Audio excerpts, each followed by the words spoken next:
Alright, good morning po sa inyong lahat mga kababayan. Batang Maynila to it's. Pag-usapan natin si Bes. Ito, meron na akong panibagong favorite na vlogger, si Bes. Si Bading Entertainment. Banding pala, sorry, kala ko Bading. Banding Entertainment System. Ang ganda ng pangalan. Ganda ng pangalan ng Facebook page nito eh. Banding Entertainment System. At ayos kahapon 8,400 followers lang ito, ngayon 8,500 na. So mukhang nakakatulong ata tayo para maraming maloko ito So nako, ito may nabalita lang ako dito kay Bes. By the way mega mall shoutout dito kay Bes. Mga binabanggit ng mga TBJ vloggers ba, mega mall shoutout, mega mall shoutout, ganyan. Lalong-lalo na si Chris Ulo saka si Jake Magnus. Magagaling yan, mga mega mall shoutout. Pero lang yung isa kasi clickbait eh. Yun ang babanggitin ko sino, pero clickbait kasi. Panay clickbait. Plastic pa. So ito mga kababayan, itong paborito kong vlogger sa ngayon, si Best Pills 2. Sabi ni Jake Magnus, meron daw ito dating Best Pills 1. Na-terminate daw. Kaya gumawa ng panibago. Ito na ang ginawa niya, Best Pills 2. Banding Entertainment System 2. So ito mga kababayan, nagagalit itong ating si Beshi. Nagagalit meron siyang in-upload na video Ito pakikita ko sa inyo Nagagalit kasi ito namang mga basher. Nagpo-post lang naman siya, gusto lang naman niya mag-post. Ba't ba kayo nangingialam?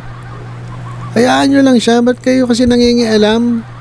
Nagagalit tuloy ito. Pakinggan natin itong kanyang video. Sa mga bashers, wala kayong pakialam sa buhay ko. Kung gusto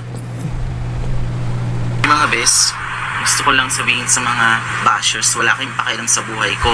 Kung gusto ko mag-post, magpo-post ako ng gusto ko. Kung gusto ko sumuporta, susuporta ako. Kung gusto nyo, gumawa din kayo ng sarili nyong page at mag-post din kayo ng mga paborito nyong idols nyo.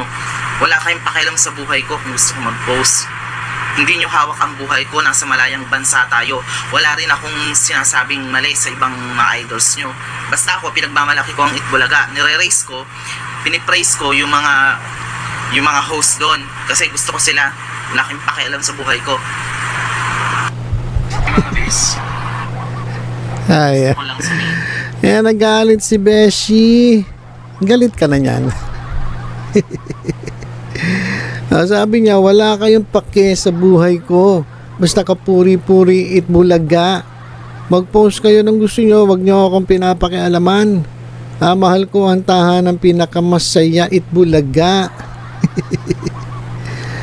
So yan mga kababayan, sinabi ni Bes. Ginagalit nyo naman si Bes Nagpo-post lang naman siya tapos binabas nyo. Bakit ba kayo nangingialam? Kanya-kanya trip yan Bakit hindi kayo gumawa ng sarili nyong page, tapos mag-post kayo, supportahan nyo yung gusto nyo, at katulad ng ginagawa niya. Kaya daw niya sinusuportahan yung itong Tape Bulaga, itong noon time show ng Tape Incorporated, kasi gusto raw niya yung mga host. Kayo naman ano ba pakialam nyo? Gusto niya ng mga host diba? Gusto niya itong Bulutong. Gusto niya itong Bulutong ba't ba kayo nangingialam? Hindi naman daw niya kayo pinakikialaman. Saka buhay niya yan. Buhay niya yan. Huwag niyo siyang pakialaman. Grabe ka. Yaan mo, Besh, pagtatanggol kita. Nagagalit tuloy itong si Beshi ko.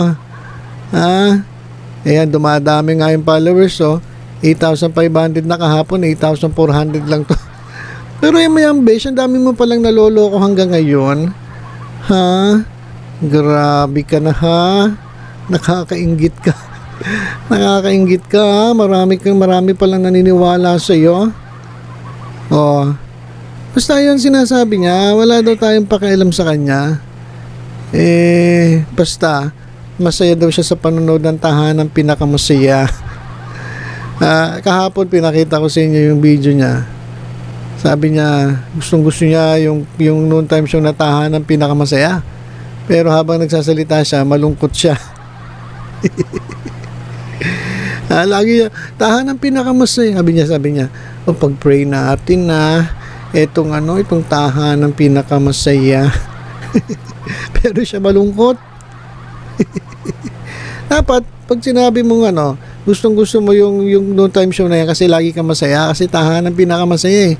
Tapos magsasalita ka, malungkot ka. Sino maniniwala sa'yo na masaya nga dyan kung ikaw malungkot? Ayusin mo naman, bes. Idol pa naman kita ngayon. Sakaan mo, ayusin mo naman yung mga post mo, bes. Hindi yung wala sa ayos yung mga post mo eh. Ayusin mo naman, bes. Huwag ka mag-alala, ipopromote ko pa yung channel mo. Biruin mo, nadagdagan ka ng 100 kilo. 100 kilo.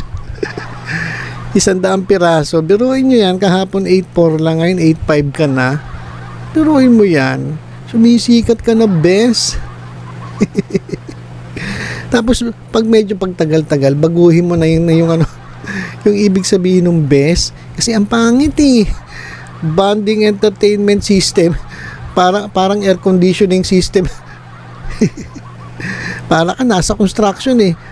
Tingnan mo, showbiz yung showbiz yung mga content mo. Pero yung ibig sabihin ng best mo, parang sa construction eh. Parang air conditioning system, kaya plumbing system, electrical system.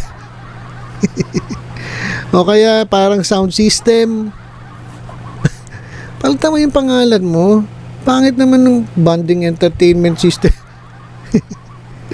Mas maganda pa kung entertainment sound system. Yan bagay pa. Pero yung bonding tas entertainment system, ang pangit eh. Ayusin mo, bes. Tutulungan ka na nga eh.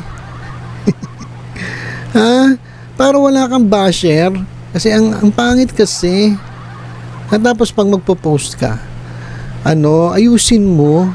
Yung makatotohanan naman ay hindi yung kung ano-ano lang pinagsasabi mo na wala ang katuturan.